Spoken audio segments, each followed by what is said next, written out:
ഹരേ കൃഷ്ണ. വിദ്യാർത്ഥികൾ ദിവസവും ജപിക്കേണ്ട 3 അതിപ്രധാന മന്ത്രങ്ങളെക്കുറിച്ചാണ് പറയുന്നത്. അവരുടെ അലസത മാറി പഠനത്തിൽ ശ്രദ്ധ കേന്ദ്രീകരിക്കാനും പഠിച്ചതെല്ലാം അനുയോജ്യമായ രീതിയിൽ പ്രയോജനപ്പെടുത്തുവാനും നിത്യേനയുള്ള മന്ത്രജപം സഹായകമാണ്. അതിൽ പ്രധാനമായ 3 മന്ത്രങ്ങളാണ് സരസ്വതി മന്ത്രം, ദക്ഷിണാമൂർത്തി മന്ത്രം, വിദ്യാഗോപാല മന്ത്രം എന്നിവ. ഇവ ജപിക്കുന്നതിന് പ്രത്യേക ചിട്ടകളോ രീതികളോ ഇല്ല. എപ്പോൾ വേണമെങ്കിലും ജപിക്കാം. പക്ഷേ ജപിക്കുന്നത് ഭക്തിയോടെ ആയിരിക്കണമെന്നു മാത്രം. ഇത്ര തവണ ജപിക്കണമെന്ന നിഷ്ഠയുമില്ല. മനസ്സറിഞ്ഞ് മനസ്സ് ഭഗവാനിൽ തന്നെ അർപ്പിച്ച് ഒരു തവണയെങ്കിലും ജപിക്കുന്നത് ഭഗവത് പ്രീതികരമാണ്. പണ്ടുകാലങ്ങളിൽ വിദ്യാലയങ്ങളിൽ പോകുന്നതിനു മുന്നേ പ്രാർത്ഥിച്ചിട്ട് പോകുന്ന രീതി ഉണ്ടായിരുന്നു. അങ്ങനെയുള്ള പ്രാർത്ഥനാ വേളകളിൽ ഈ മന്ത്രങ്ങൾ ഉൾപ്പെടുത്തുന്നത് അത്യുത്തമമാണ്. ജ്ഞാനദേവതയായ സരസ്വതി ദേവിയെയും ആദിഗുരുവും ശ്രീ പരമേശ്വരൻ്റെ ജ്ഞാനഭാവവുമായ ദക്ഷിണാമൂർത്തിയെയും വിദ്യാകാരനായ ബുധദേവ പ്രീതിക്കായി ശ്രീകൃഷ്ണനെയും നിത്യവും ഭജിക്കുന്നതിലൂടെ വിദ്യാ തടസ്സങ്ങളെല്ലാം നീങ്ങുകയും വിദ്യാ പുരോഗതി ലഭിക്കുകയും ചെയ്യും. പഠനത്തിൽ ശ്രദ്ധയില്ലാതെ പിന്നോക്കമായിരിക്കുന്ന അലസതയുള്ള കുട്ടികളിൽ ഈ ശീലം വളർത്തിയാൽ മാറ്റം അത്ഭുതാവഹമായിരിക്കും. സരസ്വതി മന്ത്രം.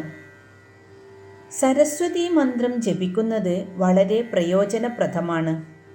കാരണം അത് ഓർമ്മശക്തി വർദ്ധിപ്പിക്കുകയും പഠിക്കുമ്പോൾ ശ്രദ്ധ വികസിപ്പിക്കുകയും ചെയ്യും. സരസ്വതി മന്ത്രം സംസാരശേഷി വർദ്ധിപ്പിക്കുകയും കൂടുതൽ ബുദ്ധിമാനാക്കുകയും ചെയ്യുന്നു. ഈ മന്ത്രം ചൊല്ലുന്നതിലൂടെ ജ്ഞാനത്തിൻ്റെ സ്വതന്ത്രമായ ഒഴുക്ക് നമുക്ക് അനുഭവപ്പെടും. ആശയക്കുഴപ്പമില്ലാതാക്കി പഠനം എളുപ്പമുള്ളതാക്കുന്നു. സരസ്വതി മന്ത്രം ഇതാണ്: സരസ്വതി നമസ്തുഭ്യം വരദേ കാമരൂപിണി വിദ്യാരംഭം കരിഷ്യാമി സിദ്ധിർഭവതു മേ സദാ. അർത്ഥം ഇതാണ്: അനുഗ്രഹങ്ങൾ നൽകുന്ന, ആഗ്രഹങ്ങൾ സഫലമാക്കുന്ന അല്ലയോ സരസ്വതി ദേവി, അവിടുത്തേക്ക് എൻ്റെ വന്ദനം. ഞാൻ വിദ്യാഭ്യാസം ആരംഭിക്കുകയാണ്. എനിക്ക് എന്നും നേട്ടമുണ്ടാകണേ. അടുത്തത് ദക്ഷിണാമൂർത്തി മന്ത്രം. ആദിഗുരുവും ശ്രീ പരമേശ്വരൻ്റെ ജ്ഞാനഭാവവുമാണ് ദക്ഷിണാമൂർത്തി. വിദ്യ പകർന്നു നൽകുന്ന ഒരു ശിവരൂപമായാണ് ഈ ഭഗവാനെ കാണുന്നത്. വിദ്യാർത്ഥികൾക്ക് വിജയവും ഐശ്വര്യവും ലഭിക്കാൻ ദക്ഷിണാമൂർത്തിയെ ആരാധിക്കുന്നത് നല്ലതാണെന്ന് വിശ്വസിക്കപ്പെടുന്നു. നിശബ്ദതയിലൂടെ ജ്ഞാനം നൽകുന്ന ഭഗവാനാണ് ദക്ഷിണാമൂർത്തി. ഇത് വാക്കുകൾക്ക് അതീതമായ അറിവിനെക്കുറിച്ചാണ് സൂചിപ്പിക്കുന്നത്.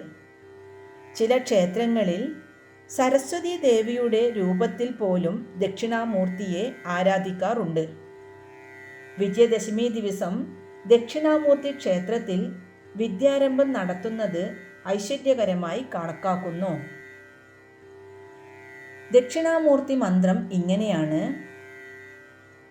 ഗുരവേ സർവലോകാനാം ഭിഷജേ ഭവരോഗിണാം നിധയേ സർവവിദ്യാനാം ദക്ഷിണാമൂർത്തയേ നമഃ. അർത്ഥം ഇതാണ്: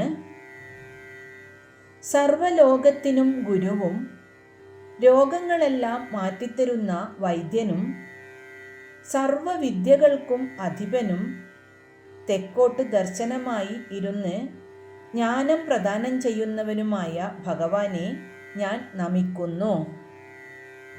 അടുത്തത് വിദ്യാഗോപാല മന്ത്രമാണ്. വിദ്യാഗോപാല മന്ത്രം പ്രധാനമായും വിദ്യാഭ്യാസപരമായ വിജയത്തിനും അറിവിനും ഓർമ്മശക്തി വർദ്ധിപ്പിക്കുന്നതിനും വേണ്ടി ജപിക്കുന്ന ഒരു ശ്രീകൃഷ്ണ മന്ത്രമാണ്. വിദ്യാർത്ഥികൾക്ക് അറിവ് വർദ്ധിപ്പിക്കുവാനും പഠനത്തിൽ ശ്രദ്ധ കേന്ദ്രീകരിക്കാനും ഓർമ്മശക്തി കൂട്ടാനും ഈ മന്ത്രം സഹായിക്കുന്നു. പഠന തടസ്സങ്ങൾ നീങ്ങാനും ഉന്നത വിജയം നേടാനും ഈ മന്ത്രം ഉത്തമമാണ്.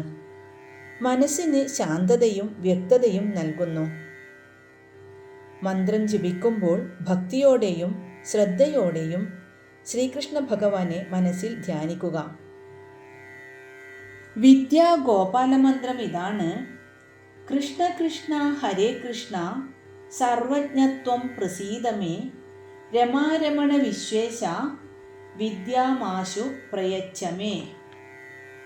വിദ്യാഗോപാലമന്ത്രത്തിൻ്റെ അർത്ഥം ഇതാണ്: എല്ലാം അറിയുന്നവനായ ലക്ഷ്മീനാഥനും ലോകങ്ങളുടെ നാഥനുമായ ശ്രീകൃഷ്ണ ഭഗവാനെ, അങ്ങ് എന്നിൽ പ്രസാദിച്ച് എനിക്ക് വേഗത്തിൽ വിദ്യാഭ്യാസം നൽകണമേ. 3 മന്ത്രങ്ങളും ഒന്നുകൂടെ പറയാം. സരസ്വതീ മന്ത്രം. സരസ്വതീ നമസ്തുഭ്യം വരദേ കാമരൂപിണി വിദ്യാരംഭം കരിഷ്യാമി സിദ്ധിർഭവതു മേ സദാ. ദക്ഷിണാമൂർത്തി മന്ത്രം. ഗുരവേ സർവലോകാനാം ഭിഷജേ ഭവരോഗിണാം നിധയേ സർവവിദ്യാനാം ദക്ഷിണാമൂർത്തയേ നമഃ. വിദ്യാഗോപാലമന്ത്രം. കൃഷ്ണ കൃഷ്ണ ഹരേ കൃഷ്ണ സർവജ്ഞത്വം പ്രസീദമേ രമാരമണ വിശ്വേശ വിദ്യാമാശു പ്രയച്ഛമേ. കുട്ടികളോട് ദിവസവും ഈ 3 മന്ത്രവും ജപിക്കാൻ പറയുക. കുട്ടികളെല്ലാം നല്ല വിദ്യാഭ്യാസമുള്ളവരായി വളരട്ടെ. ഹരേ കൃഷ്ണ.